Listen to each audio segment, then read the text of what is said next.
ৰোগীৰ পৰিচৰ্যা কালী মন্দিৰৰ কৰ্মচাৰীজন নিৰ্মল হৃদয় নামেৰে নামকৰণ কৰা ঘৰটোৰ এফালে দূৰৰ পৰা অহা অতিথিসকল থকা ঘৰ, আনফালে এটা কাৰ্যালয় য'ৰ পৰা ৰোগীসকলক ঔষধ পাতি আৰু অন্যান্য দৰকাৰী বয়বস্তু যোগান ধৰে।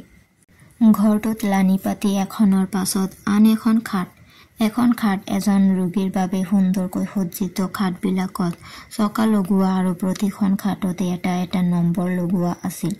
সেই নম্বৰটো হ'ল এজন নিৰ্দিষ্ট ৰোগীৰ নম্বৰ আৰু সেয়েহে সেই ৰোগীজনক বিচাৰি চিষ্টাৰসকলে হাবাথুৰি খাবলগীয়া অৱস্থা নহৈছিল। খাটবিলাকক দুটা ভাগত সজোৱা হৈছিল, এফালে পুৰুষ আনফালে মহিলা।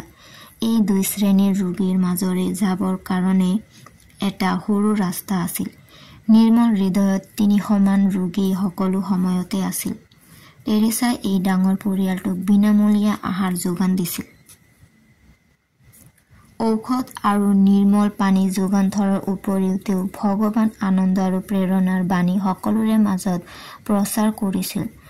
মাদাৰে মৃত্যুক ৰোধ কৰিব পৰা নাছিল সঁচা, কিন্তু তেওঁ মৃত্যুমুখীসকলৰ তেওঁলোকে বিচৰা মতে প্ৰতিপালন কৰি তেওঁলোকৰ জীৱনৰ শেষ আশা পূৰণ কৰি দিছিল।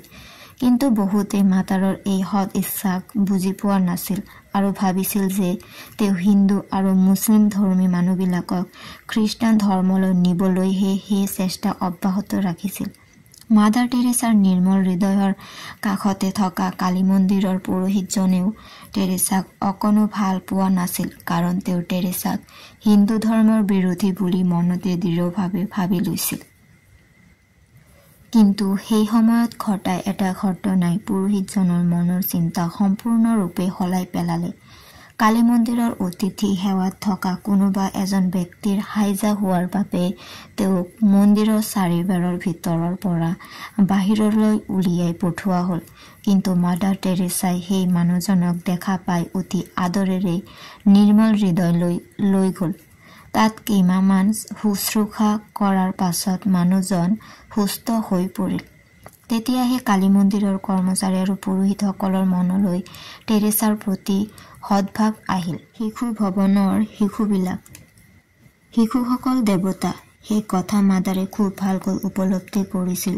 সেয়েহে নিৰাশ্ৰয়, অন্ন বস্ত্ৰ সঠিককৈ নোপোৱা শিশুসকলৰ কাৰণে তেওঁ গঢ়ি তুলিছিল শিশু ভৱন।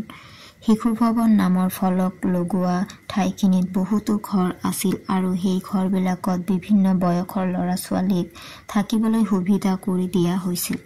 তাত ঘৰ নাইকিয়া, মাক দেউতাক নথকা, মৰো অৱস্থাত থকা, অংগক্ষত হোৱা বা কোনোবা অংগ নথকা এনেধৰণৰ ল'ৰা ছোৱালীক ৰখা হৈছিল আৰু তেওঁলোকৰ সুস্বাস্থ্য আৰু আনন্দৰ বাবে অকণো যত্নৰ ক্ৰুটি কৰা হোৱা নাছিল। সেইবাবে মাদাৰে সকলো সময়তে বিশেষভাৱে নজৰ দিছিল। শিশুসকলৰ বয়সৰ উচ্চ সীমা আছিল 7 পৰা 8 বছৰ। শিশু ভৱনটো আছিল মাদাৰ হাউচৰ লগতে। কোনোবাই অবিবাহিত হৈ জন্ম দিয়া শিশু, কোনোবাই চিকিৎসালয়ত এৰি থৈ যোৱা শিশু বা কলিকতা মহানগৰীত কোনো দায়িত্ব ল'বলৈ আগবাঢ়ি নহা শিশুবোৰক মাদাৰ টেৰেছাৰ অনুগামী নাৰ্ছবিলাকে লৈ আহিছিল শিশু ভৱনলৈ আৰু তাত সম্পূৰ্ণ পৰিচৰ্যাৰে সেই শিশুবিলাকক যেন নতুন জীৱন প্ৰদান কৰা হৈছিল। পিতৃ মাতৃৰ মৰম নোপোৱা সেই শিশুসকলক মৰমেৰে ডুবাই ৰখা হৈছিল আৰু কোনো ক্ষেত্ৰতে অভাৱক উপলব্ধি কৰিবলৈ দিয়া নাছিল।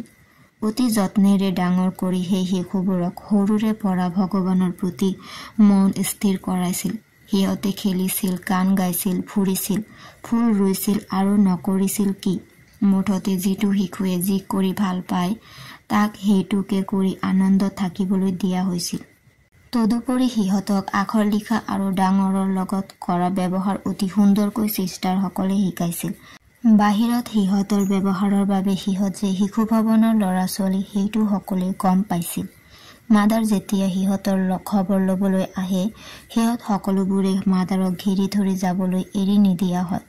হয়তো সিহঁতেও বুজি পায় মাদাৰৰ লগত সিহঁতৰ সম্পৰ্ক কিদৰে জড়িত হৈ আছে। এই শিশুবোৰক ভৱিষ্যতে নিজে কৰি খাব পৰাকৈ প্ৰশিক্ষণ দিয়া হৈছিল।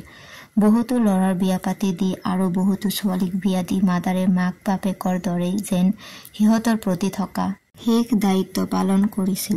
মাদাৰে তুলি তালি ডাঙৰ দীঘল কৰা ল'ৰা ছোৱালীৰ সংখ্যা কেইবছৰমানৰ ভিতৰতে প্ৰায় 10,000তকৈও বেছি হৈছিল আৰু অনাথ শিশুৰ প্ৰতি লোৱা তেওঁৰ এই আঁচনিক পৃথিৱীৰ বহুকেইখন ৰাষ্ট্ৰই সঁহাৰি জনাই দান বৰঙণিও আগবঢ়াইছিল। শিশুসকলক ভৱনৰ ওচৰত থকা বিদ্যালয়লৈ পঠোৱা হৈছিল আৰু বহুতকেই তেওঁলোকৰ নিজৰ বিদ্যালয়ত শিক্ষাদান কৰা হৈছিল।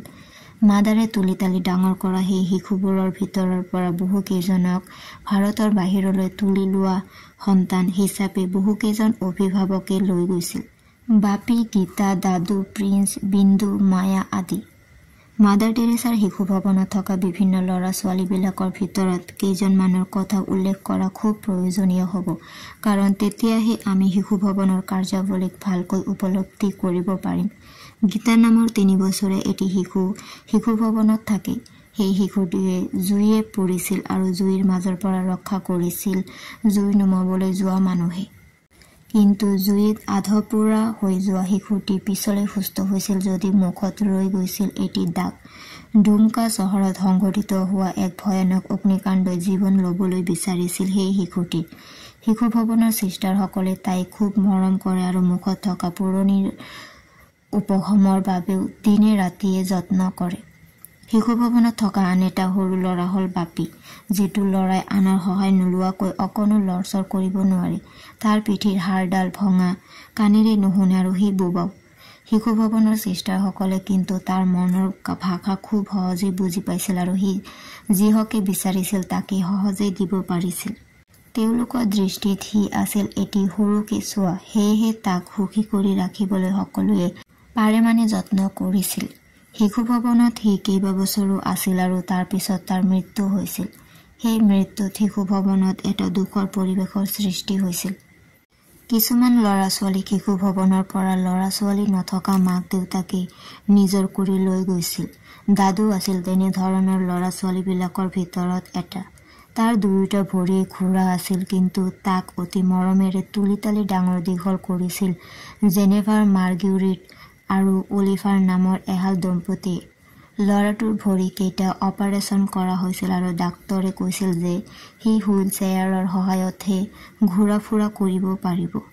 কিছুদিনৰ পাছত দেখা গৈছিল যে সি লাখুটি লৈ এঠাইৰ পৰা আন ঠাইলৈ যাব পৰা হৈছিল। প্ৰিন্স আছিল এনে এটা শিশু যাৰ কঁকালৰ তলৰ অংশ নাই বুলি ক'লেও ভুল নহ'ব। আনহাতে তাৰ হাত কেইটাও সম্পূৰ্ণকৈ নাছিল। কিন্তু ছুইচ পৰিয়াল এটাই শিশু ভৱনৰ পৰা তাক ৰক্ষণাবেক্ষণ দিবলৈ লৈ গৈছিল আৰু অতি যত্নেৰে লালন পালন কৰিছিল। কুষ্ঠ ৰোগীৰ মাজত টেৰেছা। মাদাৰ টেৰেছাই যি সময়ত বিশ্ব সেৱাৰ বাবে নিজৰ মন প্ৰাণ উচৰ্গা কৰিবৰ বাবে সাজু হৈছিল, সেই সময়ত সমগ্ৰ বিশ্বৰ মুঠ কুষ্ঠৰোগীৰ সংখ্যা 12 কোটিৰো অধিক আছিল। তাৰে ভিতৰত ভাৰতৰ কুষ্ঠৰোগীৰ পৰিমাণ আছিল 40 লাখৰো অধিক। কুষ্ঠৰোগ নিৰাময়ৰ কোনো উপায় নথকা বাবে সেই সময়ত তেনে বেমাৰ হোৱা ৰোগীক সকলোৱে ঘৃণাৰ চকুৰে চাইছিল আৰু অহা দেখিলে লেতেৰা লেতেৰা বুলি চিঞৰিছিল।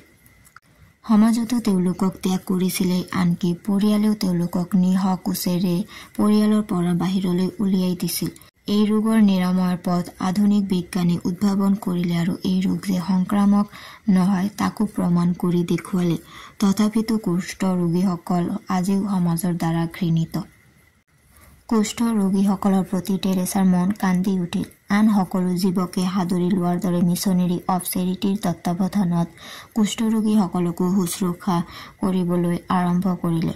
তেওঁলোকে অকণো ভয় আৰু ঘৃণা নকৰাকৈ কুষ্ঠৰোগীসকলৰ পচি যোৱা ঘাঁবোৰ ধুৱাই দিলে, কাপোৰ পিন্ধাই দিলে, ঔষধ সানি দিয়ে আৰু সময়মতে দৰৱ পাতি খুৱায়। সেই সময়ত কলিকতাত মাত্ৰ এখনহে কুষ্ঠৰোগীসকলৰ বাবে হস্পিটেল আছিল। বেপাৰ বাণিজ্যৰ বাবে ঠাই কম হোৱাত সেই সময়ৰ মুখীয়া লোকসকলে গোৱাৰাত থকা হস্পিটেলখন আন ঠাইলৈ তুলি নিবৰ বাবে তেতিয়াৰ মুখ্যমন্ত্ৰী বিধান চন্দ্ৰ ৰায়ক অনুৰোধ কৰিছিল।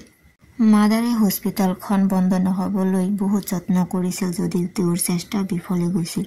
সেই সময়তে আমেৰিকাৰ পৰা এখন ডাঙৰ এম্বুলেন্স গাড়ী আহি পোৱাত তাতেই ঔষধ পাতি লৈ 1957 চনত প্ৰথমবাৰৰ কাৰণে ভ্ৰাম্যমাণ ক্লিনিকখন প্ৰতিষ্ঠা কৰা হয়। কলিকতাৰ উপকণ্ঠ অঞ্চলৰ তিতাগড়ৰ ওচৰত মাদাৰে প্ৰেমনিবাস নামেৰে এটি স্নেহ গৃহ স্থাপন কৰিছিল। তাত পৰিত্যক্ত কুষ্ঠৰোগীসকলে বাস কৰিছিল আৰু প্ৰতি বুধবাৰে 3 গৰাকী চিষ্টাৰে তালৈ ঔষধ লৈ গৈ বিনামূলীয়াকৈ বিতৰণ কৰিছিল। এইদৰে প্ৰতি সপ্তাহতে কমে 100 জন ৰোগীৰ চিকিৎসা কৰা হৈছিল। টেৰেছাৰ যত্নত আৰোগ্য লাভ কৰা কুষ্ঠৰোগীসকলে স্নেহগৃহৰ পৰা নিজৰ নিজৰ জীৱন ধাৰণৰ পথ প্ৰশস্ত কৰি লৈছিল। আনহাতে সেই পুৰুষসকলক প্ৰশিক্ষণ দি ৰছী, মোনা, কট আদি বনাবলৈ শিকাইছিল আৰু মহিলাসকলক তাঁতশালৰ ব্যৱস্থা কৰি দি নীলা পাৰীৰ বগা শাৰী তৈয়াৰ কৰিবলৈ দিছিল। তেওঁলোকে সেই শাৰীবিলাক নিজে পিন্ধাৰ উপৰিও দেশ বিদেশত ৰপ্তানি কৰি উপাৰ্জন কৰিবলৈ সমৰ্থ হৈছিল। 1958 চনত কুষ্ঠৰোগীৰ থকা খোৱা আৰু চিকিৎসাৰ সুবিধাৰে গান্ধীজী প্ৰেম নিবাস প্ৰতিষ্ঠা কৰিছিল। এই নিবাসত কুষ্ঠৰোগীসকলে অংকন কৰা কেইবাটাও মহাত্মা গান্ধীৰ প্ৰতিচ্ছবি আছিল। 1961 চনত পশ্চিম বংগ চৰকাৰে একেবাৰে কম ভাড়াতে মাদাৰক 34 একৰ মাটি দিছিল। কিন্তু চিকিৎসা কেন্দ্ৰ স্থাপন কৰিবলৈ সেই সময়ত মাদাৰৰ হাতত টকাৰ অভাৱ আছিল। 1964 চনত ষষ্ঠ পোপ পল ভাৰতলৈ ভ্ৰমণ কৰিবলৈ আহিছিল। আমেৰিকাৰ মটৰ গাড়ী কোম্পানী ফৰ্ডে পোপক ভ্ৰমণ কৰিবলৈ এখন আটক ধুনীয়া গাড়ী দিছিল। পোপ পলে মাদাৰৰ কামত সন্তুষ্ট হৈ গাড়ীখন যোৱা সময়ত মাদাৰক দি থৈ গ'ল। মাদাৰেনো সেই গাড়ীখন ক'ত ব্যৱহাৰ কৰিব? সেয়েহে তেওঁ 5 লাখ টকাত বিক্ৰী কৰি দিলে আৰু সেই টকাৰে এটা কুষ্ঠকেন্দ্ৰ আৰু এখন বিতুপন নগৰ নিৰ্মাণ কৰিলে। নগৰৰ ঘৰবিলাক ধুনীয়াকৈ সজাৰ বাহিৰেও ফুলগছ, আম গছ আৰু কলগছ ৰোৱাৰ ব্যৱস্থা কৰিলে। হাঁহ, মুৰ্গী, গৰু, ছাগলী আদি সৰহকৈ ৰাখি পোহাৰ ব্যৱস্থা কৰিছিল, য'ত যি ব্যৱস্থাৰ দ্বাৰা কুষ্ঠৰোগীসকলে আৰোগ্য হৈয়ে কৰ্মত নিয়োগ হ'ব পাৰিছিল আৰু স্ব-উপাৰ্জনেৰে চলিব পাৰিছিল। কুষ্ঠৰোগীসকলক অকণো হেয় জ্ঞান নকৰা মাদাৰে তেওঁলোকৰ সুখত সুখী আৰু দুখত দুখী আছিল। এবাৰ এটা বৰ আচৰিত ধৰণৰ ঘটনা ঘটিছিল। মাদাৰে বস্তিত বেমাৰীবোৰক পৰিচৰ্যা কৰি থাকোঁতে এজন ব্যক্তিয়ে হাতটো দাঙি চিঞৰিবলৈ ধৰিলে। মাদাৰে ওচৰলৈ গৈ গম পালে যে মানুহজনৰ হাতৰ বুঢ়া আঙুলিটো গেলি পচি গৈছে আৰু সেইটো আঁতৰাই দিলেই মানুহজনৰ যন্ত্ৰণাৰ উপশম হ'ব। সেই সময়ত মাদাৰৰ হাতত কেইখনমান কেঁচিৰ বাহিৰে একোৱেই নাছিল। সেয়েহে তেওঁ মনটো ডাঠ কৰি মানুহজনৰ আঙুলিটো কেঁচিৰে কাটি পেলালে। মানুহজনো এইদৰে যন্ত্ৰণাৰ পৰা হাত সাৰিল। পিছলৈ এই কুষ্ঠ কেন্দ্ৰৰ সংখ্যা সমগ্ৰ বিশ্বতে 199টা হ'ল। কিন্তু এইখিনি এদিনতে হোৱা নাছিল।